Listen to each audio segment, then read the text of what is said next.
Business Report. Good evening. Tonight, stagnant increase in tax income puts Sri Lanka at danger of additional fiscal strain. By 2026, the government hopes to raise tax collection from 15.9% to higher levels. The world's first national-level import-focused show, the 8th China International Import Expo, had Sri Lanka participate for the first time.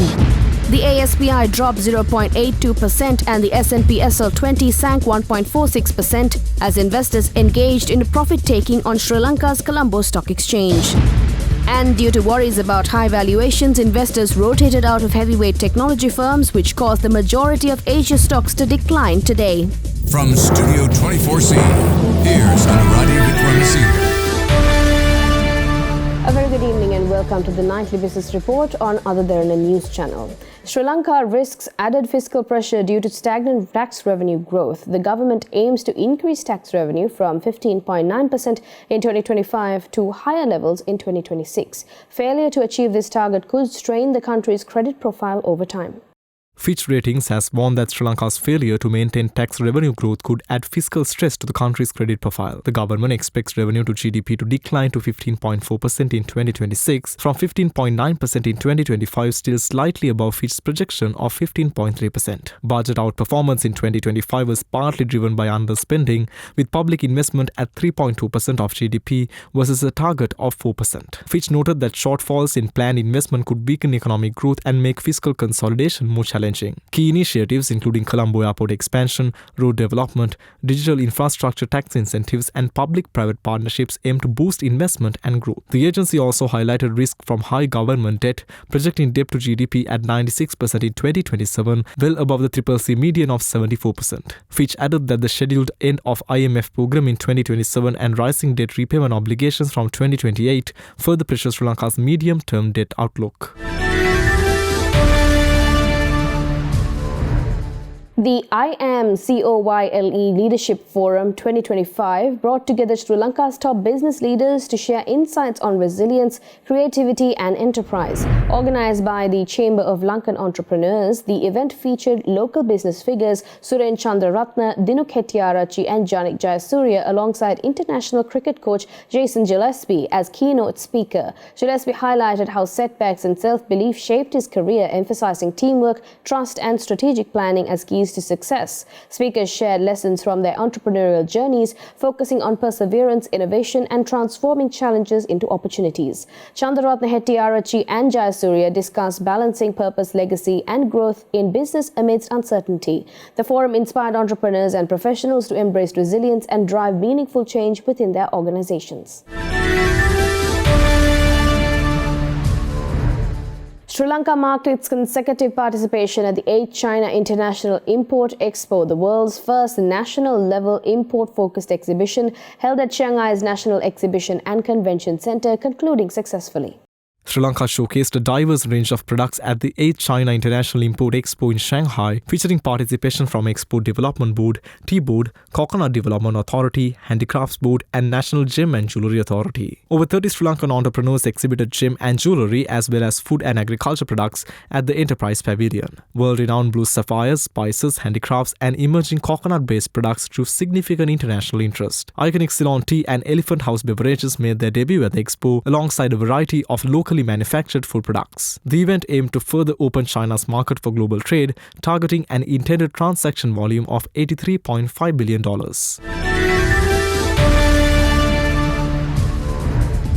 A short break now. This is the Nightly Business Report.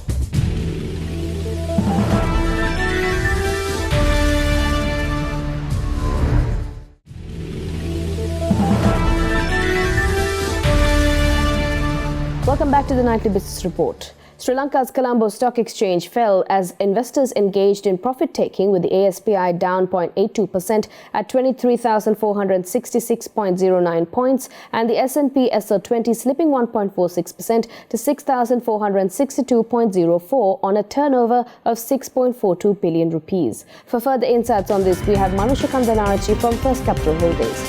After 11 consecutive sessions of gains, the Colombo Bourse witnessed a broad-based downturn, with the all-share price index plunging by 194 points to close at 23,466. The banking sector was the primary drag on the market as profit-taking was observed across multiple sectors. Retail and high net worth investor participation remained subdued compared to the previous sessions as well. Sampath Bank, Hatton National Bank, John Keells Holdings, National Development Bank and Bukit Dara emerged as the top negative contributors to the index. Daily turnover stood at 6.4 billion rupees, reflecting a 6% decline compared to the monthly average of 6.8 billion rupees as well. On a sectoral basis, the banking sector dominated activity, accounting for nearly 39% of the total turnover, followed by the capital goods and the material sectors, which collectively contributed 29% of the overall turnover. Top 3 price losers of the day were SMB Finance Non-Voting, Mercantile Investment and Finance PLC and Paragon Ceylon PLC, while the top 3 price gainers of the day were Sigiriya Village Hotel PLC, Crisworld PLC and Housing and Development Finance Corporation.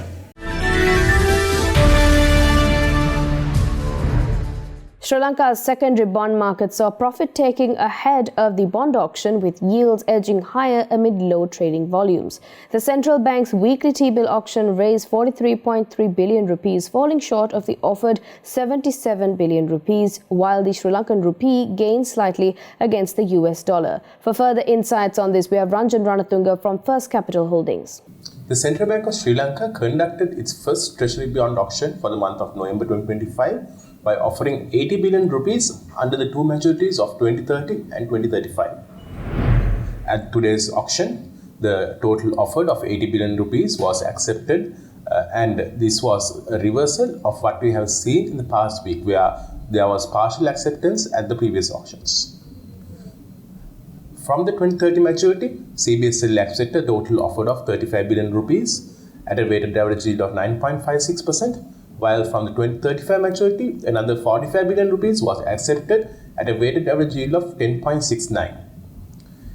On a notable note, both maturities offered today was accepted at the same weighted average yields transacted on the secondary market yesterday, signaling a further stabilization of interest rates at the current levels. Meanwhile, the last policy meeting of the central bank is scheduled to take place on 25th of November 2025.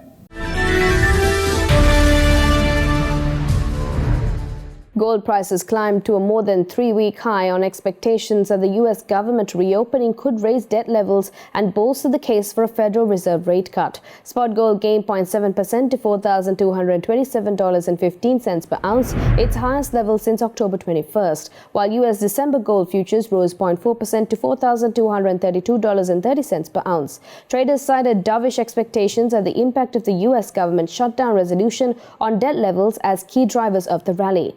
Physical demand for gold and silver remained strong, supported by weakening U.S. economic indicators. U.S. President Donald Trump signed legislation ending the 43-day government shutdown, the longest in U.S. history, which had delayed critical economic data. The agreement funds federal operations through January 30th, while the government is projected to add $1.8 trillion annually to its $38 trillion debt. Oil prices fell for a second consecutive day as rising U.S. crude inventories fuel concerns over ample global supply. Brent crude futures dropped 0.03% to $62.69 a barrel, following a 3.8% decline in the previous session. U.S. West Texas Intermediate crude slipped 0.09% to $58.44 a barrel, extending Wednesday's 4.2% loss. American Petroleum Institute data showed U.S. crude stockpiles increased by 1.3 million barrels in the week ending November 7th, while gasoline and distillate inventories declined. The declines followed OPEC's monthly report projecting a slight global oil supply surplus in 2026, reversing earlier expectations of a supply deficit. An analyst noted that OPEC's supply surplus signal, combined with the U.S. inventory build, intensified bearish sentiment and pressured oil prices further. The Sri Lankan rupee weakened further against the US dollar at commercial banks today. The US dollar's buying rate rose from 299 rupees and 3 cents to 299 rupees and 28 cents, while the selling rate increased from 307 rupees and 50 cents to 307 rupees and 75 cents. With that, let's take a closer look at how the Sri Lankan rupee is performing against other major global currencies.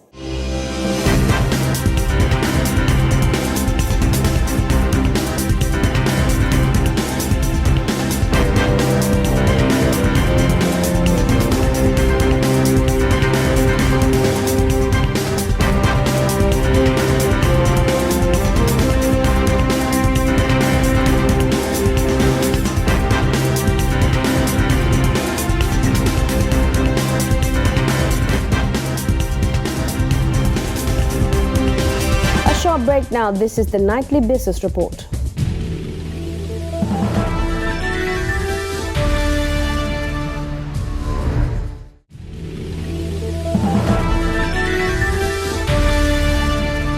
Welcome back to the Nightly Business Report. PICMI held its 9th annual Nana Pahana event at Water's Edge, celebrating the educational achievements of drivers' children and highlighting the human connection within Sri Lanka's digital platform economy.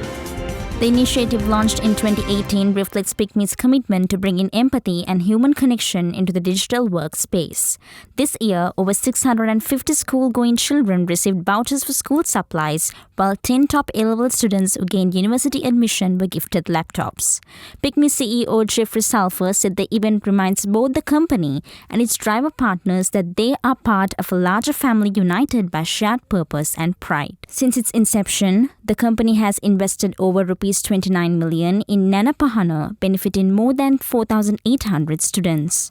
The program also complements PICMI's broader support system, including a ₹3 million personal accident insurance cover for driver partners. As PICMI expands its mobility and logistics operations, Nana Pahana continues to highlight the company's belief that technology should empower people and nurture community. NDB Bank has signed a strategic MOU with Browns EV to support sustainable and affordable electric vehicle leasing in Sri Lanka. The partnership allows customers to access Browns EV newly launched Wuling electric vehicle range with flexible financial solutions. Browns EV, backed by over 150 years in the automotive industry and part of the LOLC group, is pioneering the introduction of the Wuling EVs to the local market. The Wuling Cloud, priced at ₹12.4 million, offers a spacious and comfortable option for ideal families, and the Wuling Bingwo at ₹8.1 million targets young professionals seeking style and modern features. Additionally, the affordable BAW E6 and E7 models, priced at ₹4.6 million and ₹4.7 million, make electric vehicle ownership accessible to a wider audience. LOLC Finance PLC reported a strong first half for 2025 with ₹14 billion profit after tax, driven by growth across key business lines. The performance underscores the company's resilience and leadership as Sri Lanka's largest non-bank financial institution. The strong performance was driven by higher net interest income, effective cost management, and a reduction in impairment charges. The company's gross lending portfolio grew 18% to ₹360.2 billion, while customer deposits increased 6% to ₹238.6 billion. Total assets rose 8% to ₹466.3 billion, reflecting a solid balance sheet and strong market confidence. LOLC Finance's success is supported by its digitalization drive and diversified business model, advancing financial inclusion across key sectors such as SME, personal finance, agriculture, Islamic finance, working capital, and vehicle financing. The company holds a commanding share of the NBFI sector, accounting for 36.3% of industry profits, 30.3% of equity, and 20.6% of assets. Singer PLC has unveiled its ESG Roadmap 2030 themed Progress Through Purpose, highlighting its commitment to sustainability across all business operations. The initiative aligns Singer's growth with the United Nations SDGs, the Haley's Life Code, and global sustainability standards such as GRI, SLFRS S1 and S2. Chairman Mohan Panditagay emphasized the company's role in empowering households with sustainable choices while contributing to national climate and development goals. Group Managing Director Mahesh Vijayawardena said the roadmap's 4 ESG pillars, energy, environment, humanity, and winning purpose, guide responsible value creation for customers and communities. Singer plans to reduce greenhouse gas emissions and boost energy efficiency under its energy purpose through renewable energy initiatives, including solar integration. Brown's General Trading was recognized for the best displayed stall in the hardware and tools category at the prestigious Construct Exhibition 2025. 22nd Annual Construct Exhibition, organised by the National Construction Association of Sri Lanka, is one of the most prestigious events in the country's construction history. Held under the theme Together We Can Build, the exhibition brought together industry leaders, builders, designers and stakeholders to showcase the latest innovations. Brown's General Trading impressed visitors with its sleek range of Makita power tools, tile-in cutting wheels, Eclipse hand tools, JK files, pressure washers, vacuum cleaners, generators, Juba inverter welding machines and line-branded agricultural tools. The company's vibrant and interactive stall featured live demonstrations throughout all 3 days, which captivates attendees and highlighting their product range. Brown's General Trading was recognized as the best displayed stall in the hardware and tools category at the exhibition. Dynamic AV Technologies Private Limited, Sri Lanka's leading audiovisual solutions provider, partnered with Naya Group to conduct 2 landmark acoustic workshops. The workshops held at Cinema Live's Lumina Auditorium and the Sri Lanka Institute of Architects Auditorium targeted construction professionals, architects and MEP organizations to advance acoustic standards in modern buildings. Managing Director Malik Fernando highlighted that acoustic performance is now a fundamental requirement for commercial, educational and healthcare facilities, not just an afterthought. The sessions focus on practical solutions such as vibration control, sound insulation, HVAC noise optimization and integrating acoustics without compromising design aesthetics. Naya Group Managing Director Sina Huang emphasized their global expertise in addressing complex acoustic challenges across high-rise institutional and specialized projects. Let's take a short commercial break. Global business updates coming on the other side. This is the Nightly Business Report.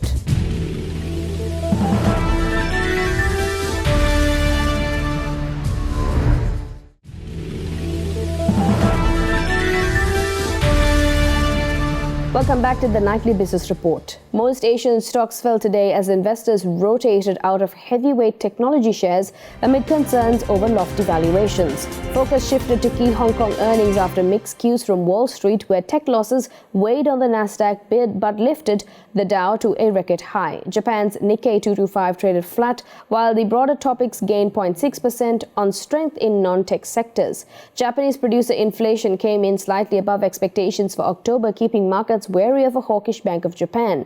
Mainland Chinese markets advanced with the CSI 300 up 0.7% and the Shanghai Composite rising 0.3%. Australia's ASX 200 was the region's weakest performer, sliding 1.1% as strong jobs data dimmed hopes for near-term rate cuts. GM executives have been telling suppliers they should find alternatives to China for their raw materials and parts, with the goal of eventually moving their supply chains out of the country entirely. General Motors wants its parts makers to pull supply chains from China. That's according to sources close to the matter. It's a sign of the automaker's frustration with geopolitical disruptions to their operations. The sources said the US auto major has told several thousand of its suppliers to entirely clear their supply chains of parts from the country. They further added the automaker has given some suppliers a 2-year deadline to end their China sourcing ties. GM is said to have approached some suppliers with the directive late last year, but the move took on more urgency more recently due to the escalating US-China trade battle. The sources added GM executives have said it's part of a wider strategy to improve the company's supply chain resiliency. Geopolitical tensions between the two superpowers have loomed over car makers this year. President Donald Trump's tariffs have made auto companies reassess their ties to China, while they also have concerns over potential rare earth bottlenecks and computer chip shortages. China has long been an important source of parts and raw materials. The GM effort targets parts and materials that go into cars built in North America, according to the sources. The automaker had already been among the most active car companies to try and lower their reliance on China for battery materials and computer chips. It's partnered with a US-based rare earths company and invested in a lithium mine in Nevada for future electric vehicle battery materials. A GM spokesperson declined to comment. Last month, GM CEO Mary Barra described efforts to move more of the company's supply chain to the US. Thank you for watching the Nightly Business Report on Other Derana News Channel. We value your opinion as always, so please share your thoughts and feedback with us through email at feedback.adncenglish@derana.lk or via WhatsApp at 076-805-7933. We'll see you again tomorrow with the latest updates in the business globe. Vinod Varnasurya will join you next with Other Derana Sports Central. Until then, I'm Anuradhi Vikramasinghe. Thank you very much for watching. Have a good night.